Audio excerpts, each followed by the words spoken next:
Assalamualaikum warahmatullahi wabarakatuh. Nama saya Wahid Mas Ardiansyah dari Prodi S1 Manajemen kelas keempat dengan NPM 24401103171. Di sini saya akan memaparkan terkait dengan tugas PJPL Manajemen Keuangan 2 yang diampu oleh Bapak Excel Giovanni, Sarjana Ekonomi, Magister Manajemen, terkait dengan analisis keuangan PT Andalan Perkasa Abadi Tbk. Masuk ke bahan kajian, yaitu meliputi 1. Pendahuluan, 2. Kajian kinerja dan fundamental, 3. Analisis risiko dan biaya modal, 4. Struktur modal, 5. Kebijakan dividen, yang terakhir kesimpulan dan saran. Kependahuluan, yaitu profil singkat perusahaannya. Didirikan pada 27 Februari 2014. Perusahaan bergerak di bidang investasi dan jasa manajemen. Berkedudukan di Provinsi Bali, Kota Badung. IPO pada tahun 2017 dan tercatat di Bursa Efek Indonesia. Entitas induk langsung PT Sinar Cemerlang Jaya Raya. Entitas induk terakhir yaitu PT Citra Nusa Abadi Cemerlang. Jumlah saham yang beredar pada tahun 2024 yaitu sebesar 11 miliar lembar. Struktur kepemilikannya dari perusahaan ini yaitu pemegang saham pengendali melalui entitas induk dan sebagian saham dimiliki investor publik.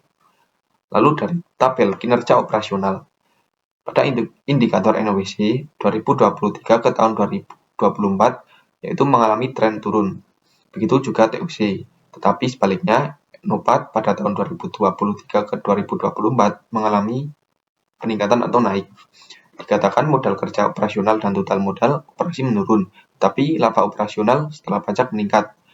Pada tahun 2024 efektivitas operasi perusahaan mengalami perbaikan. Lalu market value added. Pada tahun 2023, minus 890 miliar. Tahun 2024, minus 909 miliar. Economic value added. Pada tahun 2023, minus 3,07 miliar. Dan tahun 2024, positif 7,30 miliar.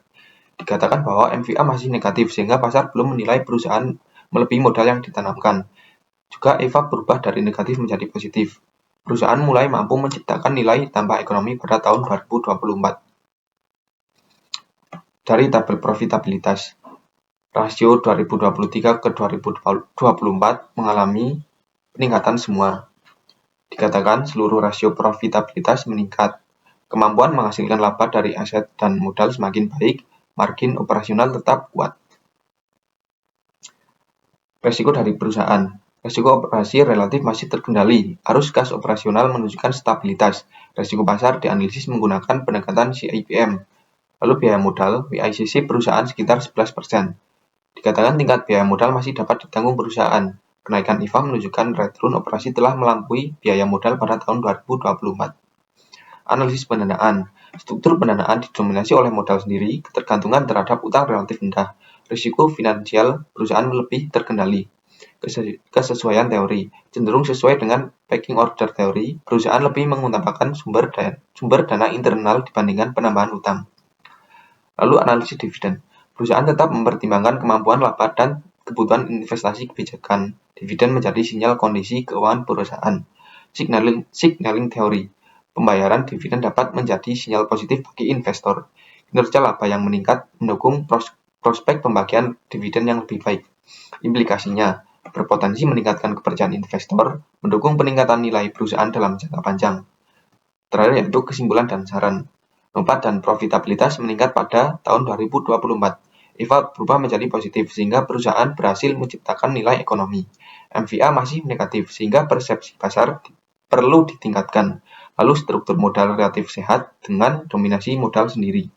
Sarannya, meningkatkan efisiensi operasional, mengoptimalkan pemanfaatan aset produktif, memperkuat komunikasi dengan investor untuk meningkatkan nilai pasar dan mempertahankan kebijakan pendanaan yang konservatif.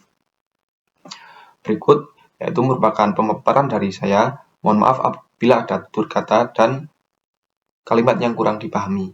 Terima kasih. Wassalamualaikum warahmatullahi wabarakatuh.